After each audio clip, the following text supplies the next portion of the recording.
एक नए अवसर को जन्म देता है। हर नया अवसर एक नई कला को जन्म देता है और नई कला एक नई संस्कृति स्थापित करती है। सुप्रभात। पारंपरिक कला का संरक्षण करना आवश्यक है। इस विषय के विपक्ष में मैं महिला स्पर्धा कक्षा 8वीं की छात्रा रेगोसिडर की ओर से यह कहना चाहूंगी कि पारंपरिक कलाएं समुदाय का समय व्यर्थ करती है। यह कलाएं पीढ़ियों से चली आ रही है, लेकिन आज के समय में हर राज्य आधुनिक बन चुका है, हर जगह टेक्नोलॉजी बन चुकी है। तो फिर महोदया, मैं मेरे विपक्षी वक्ता से यह पूछना चाहूंगी कि आखिर यह पूर्वजों की परंपरा में अभी तक क्यों बदलाव नहीं करा गया है? समय के साथ बदलना आवश्यक होता है, क्योंकि समय बदलना सिखाता है, रुकना नहीं।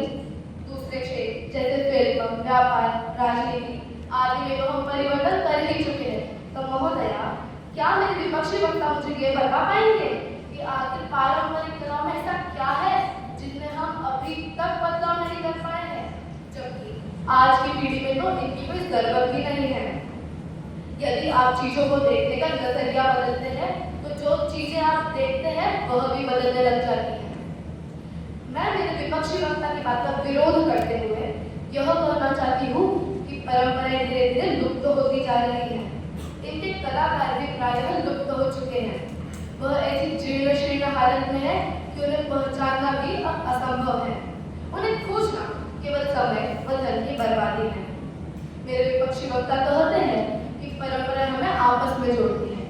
मैं इस बात से कतई सहमत नहीं हूँ, क्योंकि यह बात ही सही नहीं है। पुरानी पीढ़ी और नई पीढ़ी के विचार नहीं मिलते, केवल विरोधाभास होता है। मनमुटाव और झगड़े के अलावा कुछ नहीं होता।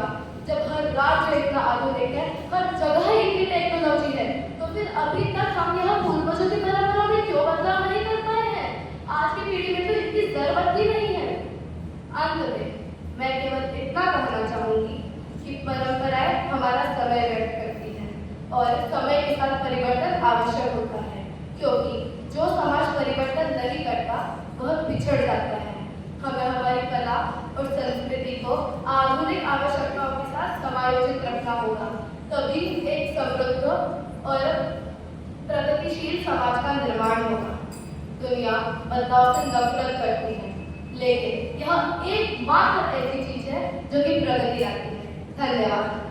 पारंपरिक कलाओं का संरक्षण पारंपरिक कलाएं वह नहीं है जो हम देखते हैं, यह तो वह कलाएं हैं जो एक पीढ़ी दूसरी पीढ़ी के लिए सहेजती है। सुप्रभात। पारंपरिक कलाओं का संरक्षण आवश्यक है। इस विषय के पक्ष में तर्क देते हुए मैं इंजन चौधरी ये कहना चाहती हूँ कि पारंपरिक कला समुदाय में एक साझा अनुभव प्रदान करती है और यह कला पीढ़ियों से चली आती है, जिसके माध्यम से हम विभिन्न समुदायों को एक सूत्र में बांध सकते हैं।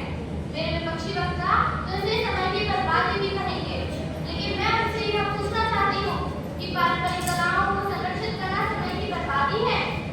कला को संरक्षित करना महत्वपूर्ण है, क्योंकि कुछ लोगों के लिए एक कला करने ही उनके जीवन की सबसे कीमती चीज होती है। संस्कृति तभी जीवित रह सकती है जब पारंपरिक शिल्प को संरक्षित किया जाए। पारंपरिक कलाकारों को जो पीढ़ियों से अपना योगदान दे रहे हैं, इन्हें पहचान दिलाने में आजकल कलाकृतियों ने महत्वपूर्ण भूमिका निभाई है। पट्टचित्र पेंटिंग ओडिशा और पश्चिम बंगाल में प्राचीन काल से की जा रही है, जिसके माध्यम से इसमें चित्रकारों की पारंपरिक तकनीक और कला का एक विशेष रूप है जो आजकल भी प्रचलित है। इसकी रचना से न केवल चित्रकारों की प्रतिभा बनी रहेगी, बल्कि यह उनकी जीविका का साधन भी है। उत्तर प्रदेश और राजस्थान में कथक नृत्य को पारंपरिक रूप से की जाने वाली नृत्य शैली है। इसके बिना हमारे सांस्कृतिक विरासत का एक महत्वपूर्ण हिस्सा मिट सकता है तथा नई युवा पीढ़ी पाश्चात्य कला की ओर अपना कदम बढ़ाएगी, जो कि हमारे देश व संस्कृति दोनों के लिए ही एक शर्म की बात होगी। पर महोदय, मैं अपने प्रतिपक्षी मित्र से यह पूछना चाहती हूँ कि संरक्षण प्रयासों की तुलना में आधुनिक